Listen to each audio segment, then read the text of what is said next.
Hello, everyone. Welcome to Everything Arsenal. Let's get to the latest transfer updates that we've gotten today. But before that, obviously, we had a game today. Yes, we actually played a game today. We are still playing Premier League games, but it's over now. The season is finally over. I guess a lot of people would feel like that way.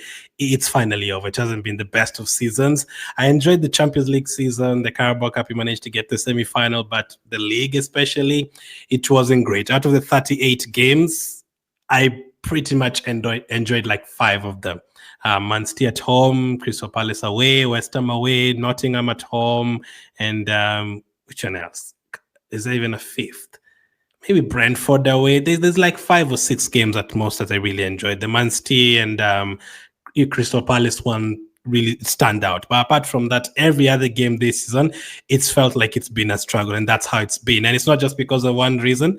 It's like 10, 11, 12 different reasons in every single game, the way we've been playing this season, style of play hasn't been great. We haven't been creating as many chances as we'd like to recently. And whenever we do create many chances, we always miss. Today, once again, a couple of one-on-one chances, we miss once again. And then if we add to that, the fact that I don't think we've managed to have like a full squad in any particular game. And every single game we go into, we have a new injury. Even today, you go into the game, Calafiori is out. We thought he would play like every single game. That's the case. Liverpool, you think Rice is going to be there, all of a sudden he's not there. So every single game, whenever we think this particular player is going to play, last minute to hear that this player is not there. So that has also been a troubling this season. The fact that we've almost like played a lot of games as well with 10 men and throwing away leads and all that. And I think every single game has been a struggle. I don't think we've had like a 2-0, 3-0 lead in the first half and been like, apart from West Ham away and Crystal Palace maybe, I don't think we've had a game where we are like, okay, we are happy today, 2-0, let's relax in the second half. No, every single game has been 1-1, 1-0, 0-0. It's always been, are we going to win? Are we going to draw? Are we going to lose? All the way to the 80th minute. And today, once again, it was like that all the way to the 89th minute until Odegaard scored. So we did get the win, but once again, a bit of a struggle throughout the game, more missed chances once again. Today, we rotated the team a lot. Nwaneri started, Zinchenko started, could be his last game in an Arsenal shirt. Tierney started the last game in an Arsenal shirt. Sterling started his last game in an Arsenal shirt. Kiwior, who knows if he's going to be here or not. He started as well as always. And yeah, Rice captained the team today, and Merino started. He's been out injured. Havertz came on. It was great to see Tierney scoring a fantastic finish. Great assist from Ben White. That is what we saw from Ben White a lot last season, pushing forward and getting assists. Good finish by Tierney. Finally, we saw Odegaard shooting the ball once again, and he scored. Who would have thought if you shoot the ball, you could score, especially for a player who can actually shoot the ball. Every time he shoots the ball, from what we've seen last season in the previous season, he actually does score, but it's been a terrible Premier League season overall, be it because of the injuries, the red cards, the style of play, the struggle in every single game. Even today against Southampton, both games against Southampton, we had to wait for late goals to win those games. So yeah, but I'm happy that the season is over. Now I'm happy for players like Declan Rice and players like that. Go and rest. You deserve a holiday. We'll see you in July. The players who are injured, even Saka today, he went down a couple of times. Then injury. Players need a rest, although they have a couple of international games coming up, so they aren't really going to rest. They have international games coming up, two games or something, or maybe even 3. I don't know. They're going to be playing those games. But after that, they have a bit of a holiday and then more time to recover for players like Timber and players like Gabriel, players like Saliba, now Calafiori as well. Enough time for all of those players to recover, and hopefully by pre-season, we have a better we are better in terms of the injuries, and of course a big transfer window. You saw Josh Kroenke there in the stadium today. Once again, you also watched the women's game yesterday. Congratulations to the women, by the way, winning the Champions League yesterday. And on top of that, I was there sitting with them, and Roberto shown as well. So busy transfer window coming up, and hopefully we are as busy as we hope we can be, because the last 2 transfer windows have not been great at all. So we have a lot to catch up on. I'm currently watching Nico Williams here. So is he going to be one of those players who are going to join us? Let's wait and see. But we definitely do need some attacking cover. But 2-1 win. You know how much I've checked out of the season? I don't even know how many points we finished. Is it like 72? think it's 72, right? I think that's like 3 points ahead of Man City. Yeah, I don't even know how many points Liverpool are on right now. Completely checked out of the table. I just know we finished second for the third time in a row. Last time we did that in 99, 2000, and 2001. The next season we came and won the league. 3 years after that, or 3 years after we finished third for the second for the third time, we went on to finish Invincibles in 2004. So can we do that again? Win the league in the fourth try? Let's hope so. So without wasting any time at all, great to see by the Declan Rice captaining the team as well. Obviously, Saka and Odegaard aren't on the pitch. This is what Arteta has had to say today. According to Sam Dean, Arteta said this. Now, immediately, 100%. Tomorrow we have certain things we're discussing and making decisions. When I start to think about it, I feel goosebumps and excitement. Now, we are hoping that is actually what is going to happen. We're not just hoping that you're just feeling the goosebumps and excitement. We are hoping that there's a reason why you're feeling like that, and we are going to get the players that we need. Hopefully they've told you, Lord, Rodriguez accepting, Gyokeres or Sesko is accepting, whoever is going to join. I hope it's exciting signings. We haven't, as I said, like a week ago, we haven't really had exciting signings. Calafiori was a good signing, although he's been injured. I still think he has the best Premier League goal for us this season. For me, I'd vote for him against Man City, the Premier League one. Merino, not really an exciting signing. Tomiyasu, not really an exciting signing. Basically, a lot of defenders. I don't think defenders are usually exciting signings. It's usually a lot of forward players. The last exciting signing that we made has to be like Aubameyang. We have to go all the way back to 2018. Was Jesus exciting? Not that much, but yeah, it was something new, getting a striker at that point. But he hasn't really turned out to what we wanted him to be. So the last time we had a proper exciting signing has to go to we have to go back to 2018. Not the way we were feeling when you were signing Aubameyang and Lacazette and Ozil and Alexis Sanchez.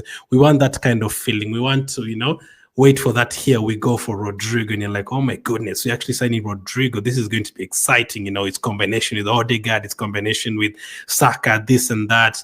Or we're signing Gyokeres. This is going to be incredible. We finally have a striker. How many goals do we need from him next season? We want that kind of excitement going into next season. We haven't really had that the last 5, 6, 7 years. Even during the Emre days, I don't think we really made it. Pepe was an exciting one, I guess, but yeah, again, didn't work. So hopefully we can get exciting signings, man. Hopefully. So that is what Arteta had to say after the game. He says he feels excited about what they're going to discuss tomorrow and what is going to happen for the rest of the transfer window. Let's hope that is the case. Now, Graham Bailey earlier today reported that Arsenal want to sign 2 new forwards this summer, a wide player and a striker.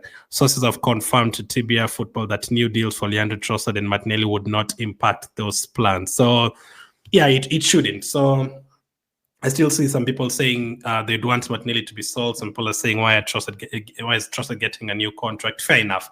For me, I've already made made up my mind. I've already told you guys what I feel. I want Martinelli and Trossard to stay, not as starters. I want us to sign a new left winger, but we still need backup players. This thing of using 16, 17, 18 players in a season, no. We need to have 23, 24, 25 players in that squad. Sometimes Martinelli can come on for 20 minutes. Some games he can start, but you don't depend on those players. But you still need cover, because if you sell Trossard and Martinelli and then you sign Nico Williams, what if Nico Williams gets injured? What next? You don't have a backup player. So you still need to keep our backups in that team, unless we have more academy graduates like Lewis Kelly and Noneri emerging. So you have to do that. And I'm happy that they've said it's not going to affect it. So I think some people are maybe concerned about that. That's why are we keeping Trossard and Martinelli? You're not going to sign a left winger? No. We are still going to sign a left winger, but Trossard and Martinelli are going to stay. I'm not sure about Martinelli. I'm not sure if Martinelli is going to stay, but Trossard is going to get a new contract. So that is pretty much it. You sign a wide player, you sign a striker, and you keep what you have as backups. Absolutely no problem, because you still need backups. One thing I've not heard that much of is a number 10 or number 8. We haven't really heard about the attacking midfield position. There's players like Vats and Ryan Sharkey and Eze and players like that. I'd like someone like an Eze at Arsenal, but we haven't really had anything about those kind of players. It's been a lot of winger and forward. So a lot of left wingers and right winger, Mbeumo has been mentioned, and forward line. We've now that Newcastle are going to go into the Champions League, Isak is not going to move, so it's just Gyokeres or Sesko. It's going to be one of them. So that is what Graham Bailey had to say. We are going to go for 2 new forward players. Hopefully they're done early. Next up, which forward players is it going to be? So Plattenberg had this update today. With Andrea Bata, Arsenal are currently focused on 2 top strikers, Benjamin Sesko and Viktor Gyokeres. By the way, I just watched the Sporting game right now. They beat Benfica 3-1. Gyokeres scored the last-minute penalty, they went to extra time and scored 2 more. Gyokeres now has 80 goals and assists this season. Not 8, 80. 8-0. How many goals have we scored this season in the Premier League? It's less than 80. We haven't scored 80 anywhere near 80 goals, right? So basically, Gyokeres goals and assists, he has more than what Arsenal have the entire season. Even if you combine the number of goals Saka scored and Havertz has scored and Trossard has scored and Martinelli and Odegaard, even if you add Merino to that list, even if you add Rice to that list, no one will get to those kind of numbers, even if you combine all of those players together. So that is just absolutely crazy, man. 80 goals and assists. Now, again, as I said, I don't care which league is doing it at, even if you're doing it in, whether you're doing it in Bolivia or New Zealand or, Lesotho or China. I don't care where you're scoring those goals. 80 goals and assists is just crazy. That means you know where the goal is. The goal does not change if you go to England. The defenders change, the tactics might change, the physicality might change, but the goal, it does not change. The goal is still in the same area. The goal is still the same length, the same width. It's still the same everything. So as long as you know where the goal is, even those penalties, people have been saying Gyokeres has scored a lot of penalties. We have missed a lot of penalties this season ourselves. We also need someone to score those penalties. So 80 goals and assists is crazy in once. Those are like Messi numbers from 2012, 2013 there. Regarding Sesko, there has been recent direct contact between Bat and RB Leipzig chief Marcel Schaffer to understand, is it Schaffer or Schaffer, to understand the structure of a potential deal, including the release clause and other details. Both deals would be extremely expensive. RB have to sell Sesko in order to generate income. Arteta and the ownership are big fans of the player. So it's not just Arteta, they've also said the ownership are big on the player. I mean, there's no guarantee we are going to sign Sesko. I still don't think we are going to sign. If you're going to ask me, I think it's going to be 60% Sesko, 40% Gyokeres. Why? Because Sesko, we were told Sesko's release clause has gone up, so they might have a disagreement there and they might decide to go for Gyokeres instead. But hopefully, whoever we sign, it's done by June. Let's hope that it's done very early, because if you wait for too long, those players are going to go. And if Gyokeres and Sesko join other teams and Isak is not moving, then who is going to be the next option? Now we'll be in big trouble after that. So let's see who it's going to be. But Plattenberg says we are still looking at both of them. So let's wait and see. There's still been a lot of different reports saying, we want this one, we want this one. Next up, let's go to another update from Plattenberg. He says, us are not only Bayern interested in Mitoma, Arsenal have also added Mitoma to their list for the summer. Andrea Bata and his team are assessing various profiles and candidates for the wing. Mitoma is one of them. Rodriguez considered the dream signing, but a potential deal is currently stalling due to wage demands. Now, Mitoma this season hasn't had the best of seasons. He's been injured a few times, but once again, his quality is great. I watched him the other day against, was it against Liverpool? Yeah, basically his touches, man. Even today against Tottenham, I've not seen the goals, but I think he scored or assisted. He's very good, Mitoma, in terms of directness and skill, and that is a proper winger who can take on players. We don't have that now. Martinelli, I would keep Martinelli, but I do understand the people who don't want Martinelli to stay, they do say something that is very true. And it is, forget even the end product, because we also saw him missing another one-on-one today.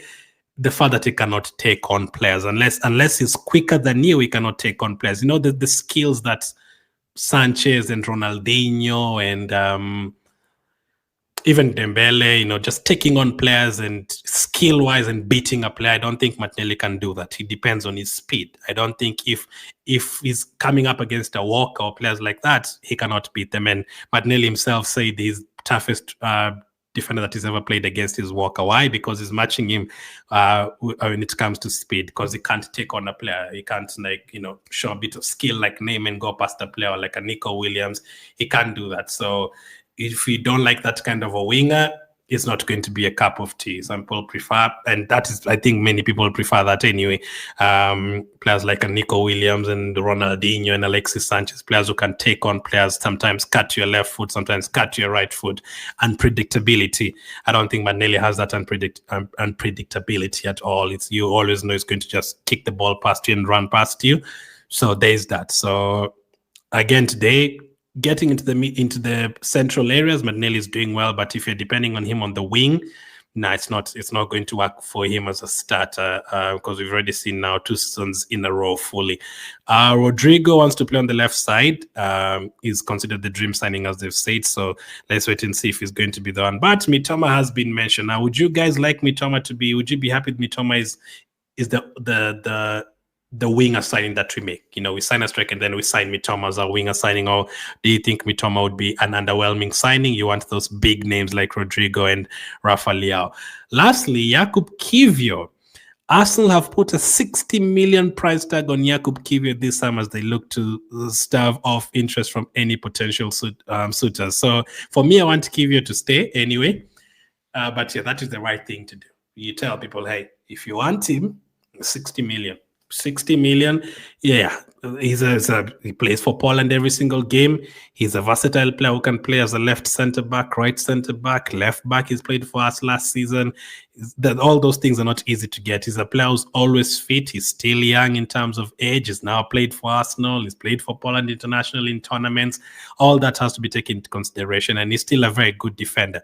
And for Kiwior, even if I didn't rate him, I do rate him even since last season. Even if I didn't rate him, we have a problem defensively right now. Because today, Saliba's injured, Gabriel's injured, Tomiyasu is injured, Calafiori is injured, Timber is injured. Those are 5 defenders. Tierney is leaving, Zinchenko might leave.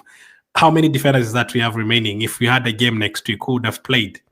It's only Kiwior and Ben White. There's no one else there. Everyone else is injured. So players like Kiwior who are going to be fit and always going to step up, you have to keep players like that. Unless if you're selling Kiwior for 60 million, then you're going to buy another defender, then we can wait and see. But if you sell someone like a Kiwior, you're going to also need to buy another defender. So, and we're already going to go for a left back. So if you sell Kiwior, we are going to go for 2 defenders. Do you really want to spend time going for defenders right now? No, we want to focus on the attacking area. So that's another reason why I'm happy to keep Kiwior on top of, because it's been great this season. He's covered well for Gabriel, versatile player.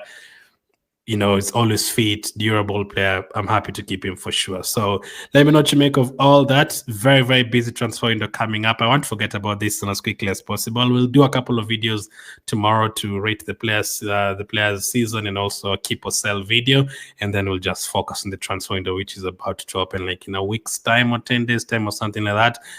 People already started signing players. Let's focus on that. And we need big, big signings. Thank you for watching, and I'll catch up with you guys on the next one.